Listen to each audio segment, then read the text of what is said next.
د پاکستان د پوځ سرلښکر جنرال عاصم منیر ویلي چې پاکستان کې د روستي اړیګړي ذمہواران به د انصاف محکمې ته راکش کولی شي. د چهارشنبه یا شورو پرورز د سیالکوټ د پوځي مرکز څخه د لیدنې په مهال ښاغلي جنرال منیر ویلي چې په نهمه مای د یوې منصوبې لاندې د اړیګړي دردېدونکې پیښې رامنځته شوې او تر دې وروسته به د داسې پیښو اجازه نه ورکول کیږي. د پوځ د مطبوعاتي څانګې ISPR د بیان له مخې په دې سفر کې جنرال عاصم منیر د پوځي شهیدانو په قبرونو د ګلونو ګېډې ایښې دي او ویلي چې بیا به څوک پرې نه ښودل شي چې د شهیدانو د یادګارونو سپکاوي وکړي. په نهمه مای پاکستان کې د پخواني وزیر اعظم عمران خان د نیول کېدو په ضد د هغه د ګوند پاکستان تحریک انصاف پلویانو له قهر ډکه احتجاجونه کړي وو او دولتي او پوځي ودانو ته د ورونو اچولو ترڅنګ د پوځي شهیدانو یادګارونه هم رڼولي وو. خو عمران خان تور لګولي چې دا احتجاجونه په مخال د هغه د پلویانو منځ ته استخباراتي جنسو خپل کسان ورخوشي کړي وو او د هغه د ګوند بدنامولو لپاره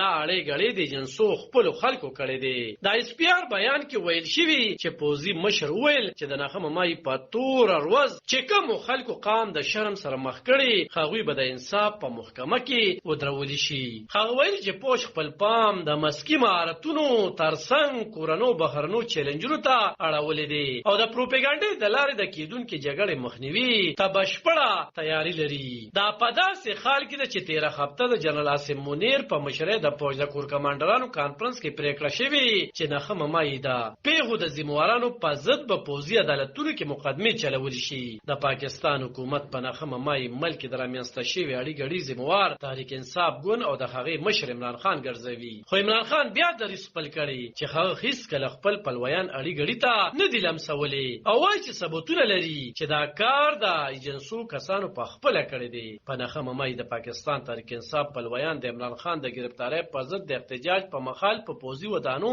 ورختلي او ورونه ورته چولي وو. په دغه مهال د پولیسو او PTI د فعالینو ترمنځ ځنیختو کې ګڼ شمېر کسان وژل شوي او جوبل شوي خو مو. د پاکستان د کورنیو چارو وزیر رانا ثناء الله مطبوعات ته ویلي چې د نهمه مای د پیښې د ټولو ذمہوارانو پیژنګلو شوې ده. زیاتره کسان پکې نیول شوي او تر شا چې یې څوک ولاړو یا چا دا منصوبه جوړه کړې وه هغوی به هم د قانون منګولو نه بچ نه پاتې کیږي. علب خان شیرپو دلبر نیوز 400 د پاکستان